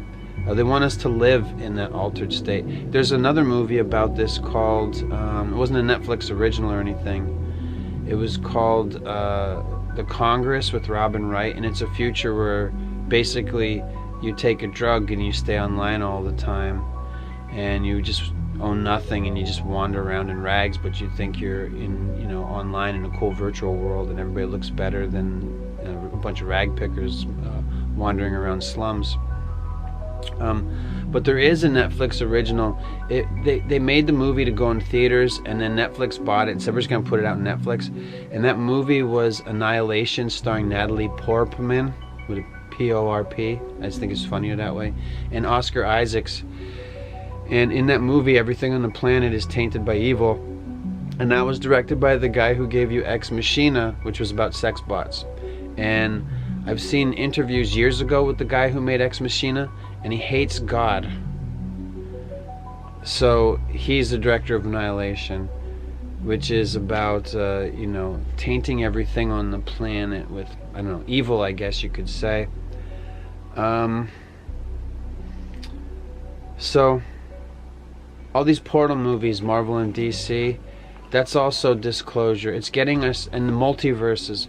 Why all the multiverses? Why is the plot of every Marvel DC, they have like these extended universes where they have Disney streaming shows, and all the movies are connected to one another. And one of the major plot points of all these things is portals to other dimensions where evil comes through. We have CERN, the CERN Hadron Collider, the one in there's Hadron Colliders all over the world. There's but anyway, the one in Switzerland everyone talks about, that's clung to the side of the mountain and everything. I guess they're all like that. Anyway, the point is, the CERN Hadron Collider released a statement, hey, we fired it up and we think something came through. And wait a minute, I thought the CERN Hadron Collider made mini recreations of the Big Bang. What do you mean you fired up the collider and something came through? From another dimension, like a portal? Yes, that's what their official statement was implying, that they fired up the Hadron Collider and something came through. Gee, I wonder what it was. Probably demons or unclean spirits or something. Hey, we opened a portal to the abyss. We just thought we'd let you guys know. And we're getting ready for whatever Gog Magog is. So this is all what Stranger Things is about, and traumatizing people. MK Ultra is about traumatizing people. So look at what happened to the town of Hawkins. So the town of Hawkins, which is basically doing the Montauk experiments and the MK Ultra. It's all MK Ultra stuff, which is remote viewing, astral projection. And opening a portal to the demonic to let it into our world. That's what Stranger Things is about. The town of Hawkins is under lockdown. They're being examined. I was told that's part of season 5. They're they're doing examinations on the people, like they have to do regular. Let's see if what we're trying to do to everybody is working.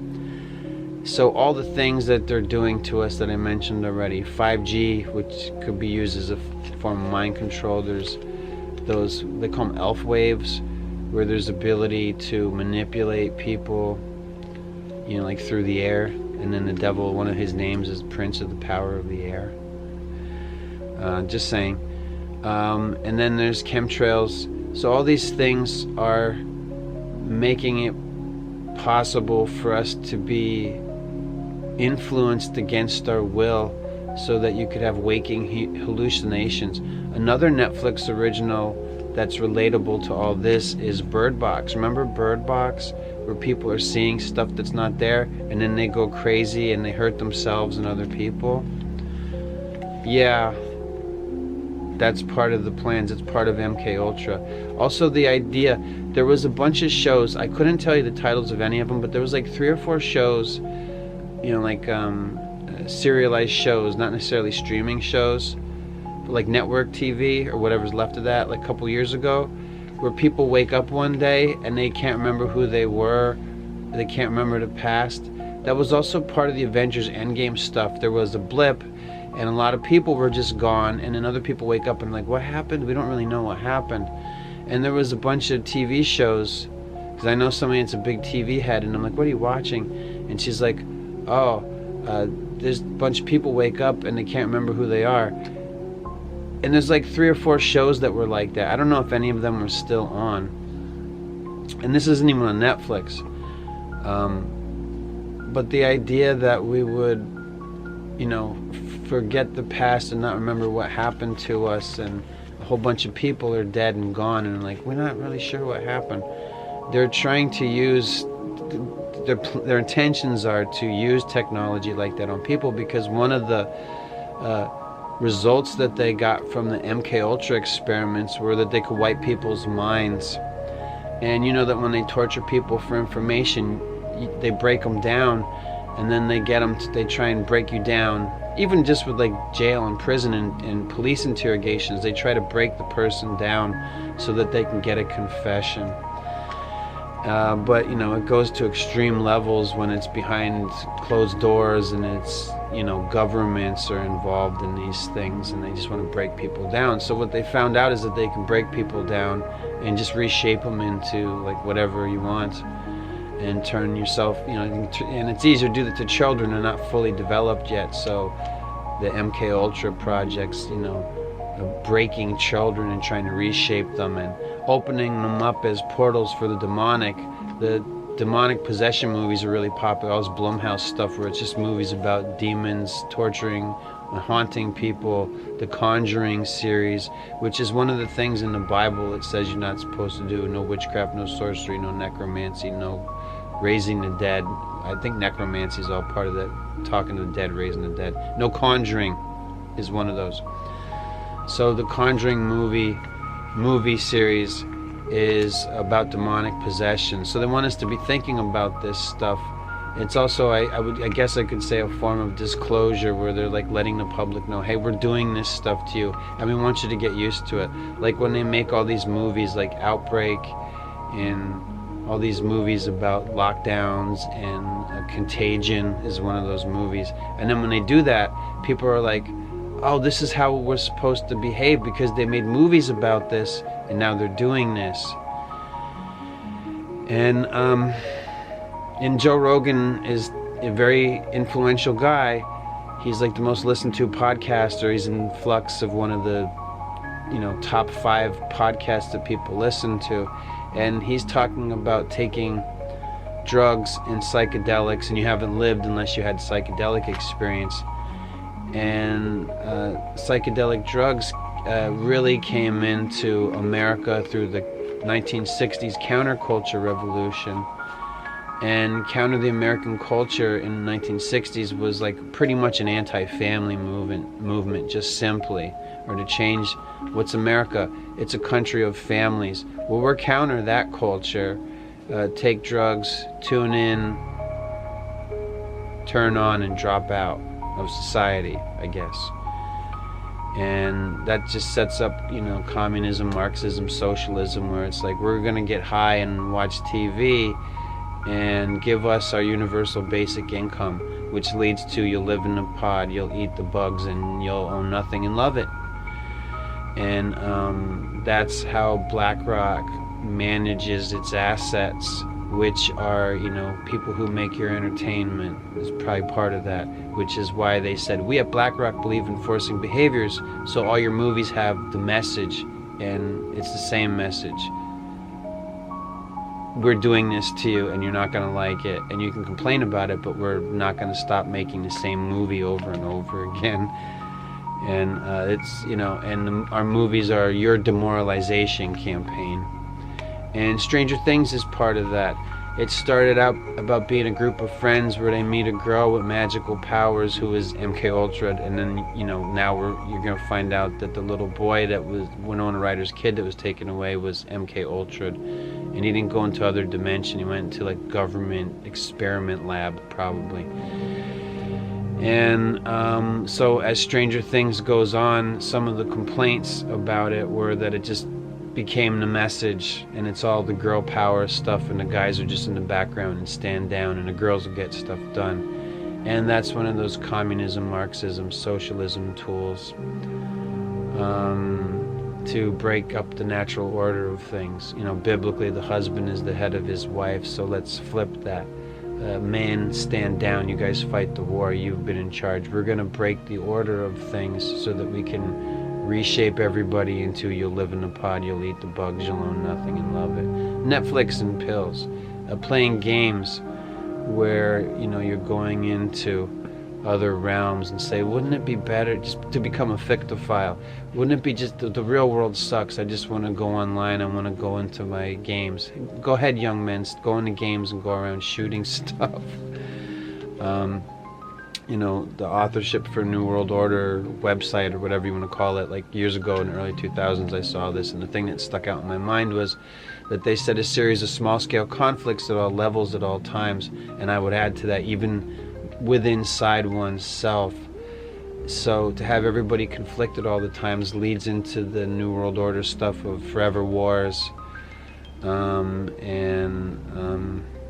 you know, BlackRock, Blackstone, Vanguard, which is all the same company, they manage 12.5 or so trillion in assets of other people's assets and stuff. So they're influencing all the entertainment, because entertainment is about programming the people, and if you want everybody to think the same way, then make all the entertainment the same. That's why that's this Larry Fink statement, that's why we at BlackRock believe in forcing behaviors, so we're going to keep forcing behaviors. So they're telling the people whose assets they manage, hey, you guys make movies, this is what your movies are about, and we're going to do all that DEI stuff, because diversity and inclusion is about creating division, and the strategy is divide and conquer. So in Stranger Things at the end in season 4, when they're looking up and they're seeing like fallout rain down or whatever it is, that's just preparing us for you know, like tainting the world and opening, I would say opening, because underneath a lot of political stuff is occultism. We always find, you know, like every war people say is a blood sacrifice. I saw somebody else's video that was like a decade old, and they were talking about how all wars were blood sacrifice, and I was like, wow, like they are, you know, like they're all ritual blood sacrifice. And I don't want to talk about that in the Stranger Things video. This is about Stranger Things. This is all the things that Stranger Things is about. It's about turning our world upside down and it's using MK Ultra on the masses. I hope I can get this right, but I do remember that years ago our government in America said that it was okay to use psyops on the public, and they're like, yeah, you can do that now. And there's one of the things that Obama brought to us, I can't remember. It doesn't matter whether it was the Democrat or the Republican, they just plow through with whatever the last guy didn't finish, no matter what party he belongs to. Left wing, right wing, they're both wings in the same bird. That bird is a turkey vulture. I've said this before, other people have said the same thing, except for the turkey vulture part, that's mine.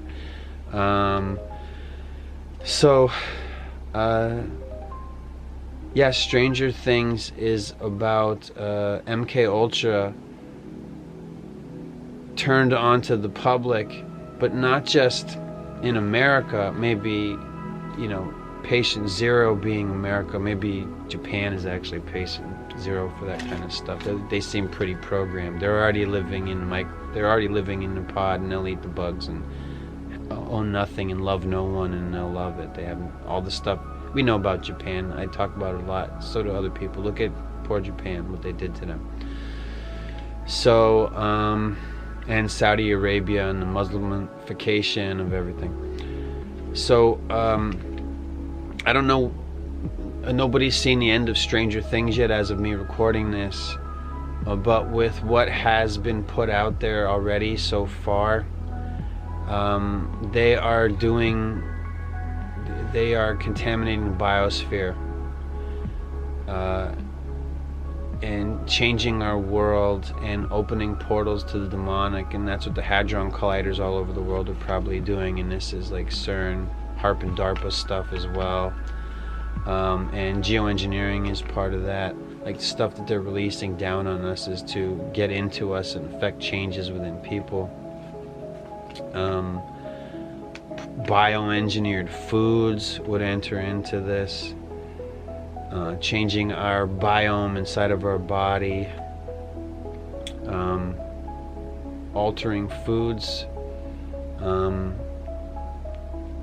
destroying food production facilities, and Tyson Foods buying up the 4 largest bug breeding facilities. Like there was like mealworms, and they bought all the biggest ones, and Tyson Foods said, we see the trend of things, so we want to get involved in that, and you guys are going to eat bugs. They'll make it taste like Taco Bell. That would be a luxury for you. They're just going to, here, eat grubs or eat worms. And that's just, also part of your demoralization, dehumanizing campaign.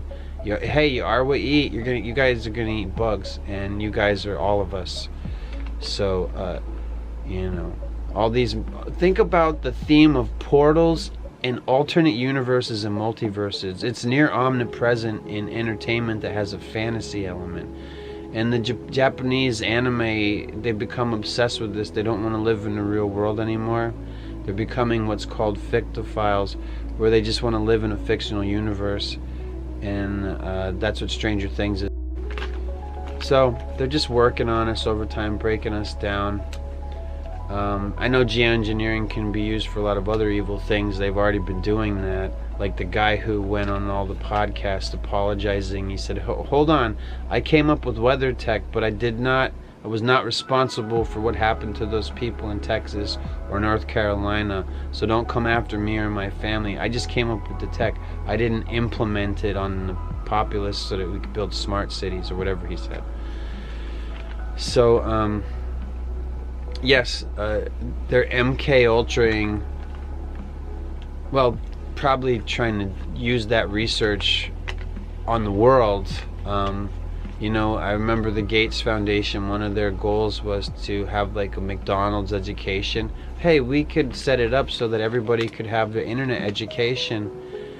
All the young and up and comers, all the alphas and whatever, alphas and betas all the way down to the epsilon generation or whatever. I feel like we're there already. But giving everybody all over the world that same Microsoft education, that would make to make everybody think the same. McDonald's, one taste worldwide, just having us eat the people's slop, which I guess would be bugs instead of meat, which isn't anything that we need to do. Climate change is about controlling our climate, not because it's in peril, but because they're altering it through geoengineering. It's not like of nature or of God, the climate change. No, they're altering our climate that we live in to make us into what they want, the idea of a perfectly managed system or whatever. But underneath it all is occultism and the devil trying to bring as many people to hell as possible. And it's pretty transparent in Stranger Things, where forces of darkness are trying to bring evil into our world to wreck it, and to bum the whole world out, and just so you stay inside, live in a pod, eat the bugs, own nothing, do nothing, and then be sacrificed up for advancements in technology from interdimensional beings, which is just demons. Aliens are demons. And from another dimension. And that's Stranger Things. They're playing Dungeons and Dragons. They do a summoning spell.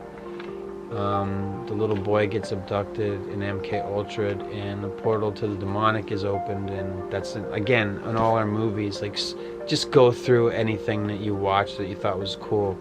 A lot of it is about opening portals to other dimensions. It's Spider-Man into the multiverse, for kids. Get kids used to the idea of portals, or that you could go into the astral realm and travel around. And maybe it's better there. Stay in dreamland, and we'll handle the rest of the world. And we've got drugs for you. You can't sleep.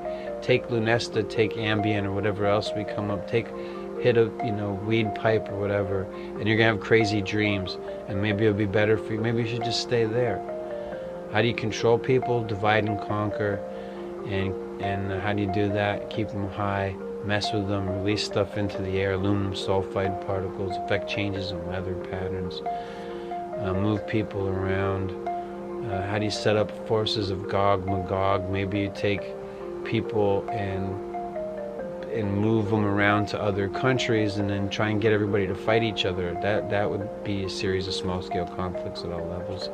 Take resources away and make people fight for resources and make them live on top of each other and say, you guys can have Soylent and you don't have to pay for it anymore, but you're only going to get the same as everybody else gets.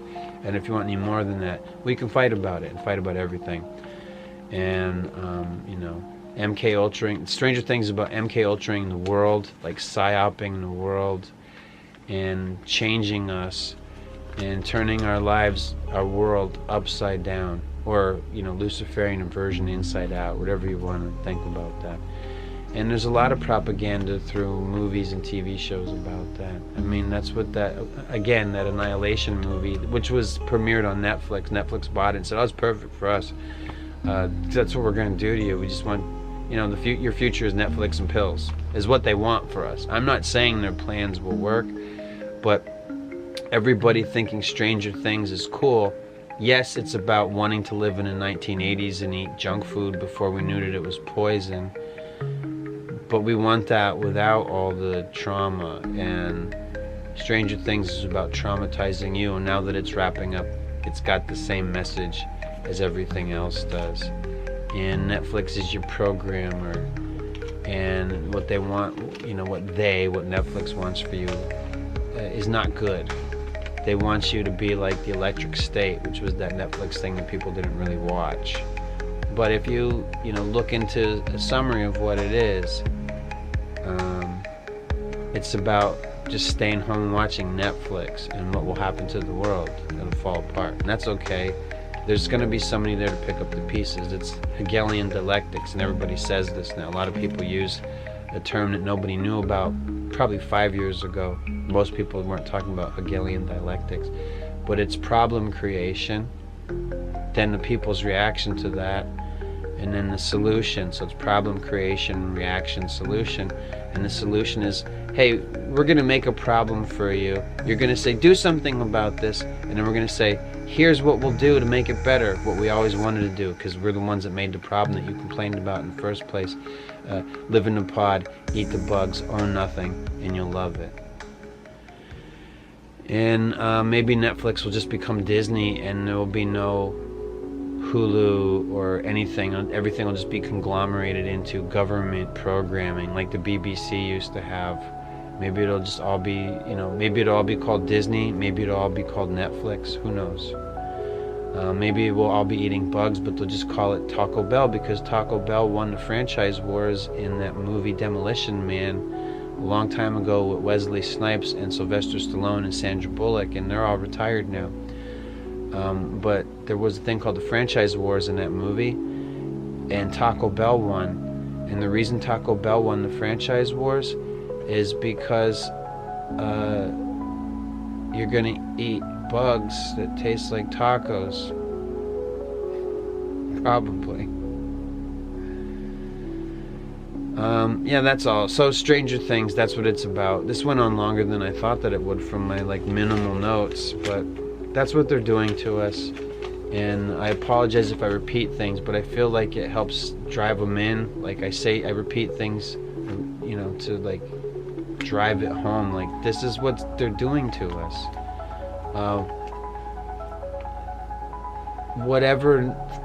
Even still, the Marvel and DC stuff, James Gunn's Superman, still multiverses, still portals, because that's what they're setting up for us. Stranger Things, multiverses, portals. The Marvel universe is doing Avengers Doomsday, multiverses and portals. Hey, we're going to bring everything together. We're going to kill all your toy box heroes and everything. And, yeah, that's it. Stranger Things, turning our own world upside down for real and using all the technological evils of the world to get it done. Hey, we experimented on kids. Now we're going to suspend everybody's adolescence and do it to the whole world. And then some countries are probably going to block it out, like, protect their borders, like maybe Russia or something will say, no, we're not going to let the jets fly around and shit like that. And they'll just, or China won't, whatever you know what I mean? Like China wants China to win, Russia wants Russia to win. And it seems like America's supposed to be like a sacrificial offering to cinch globalization. So anyway, Netflix and pills, that's our future. Go check out Robin Writes to Congress. You can pretty much watch it for free, like on any platform. It's probably just like on Tubi. And you can see what the future they want for us is like, which is Netflix and pills.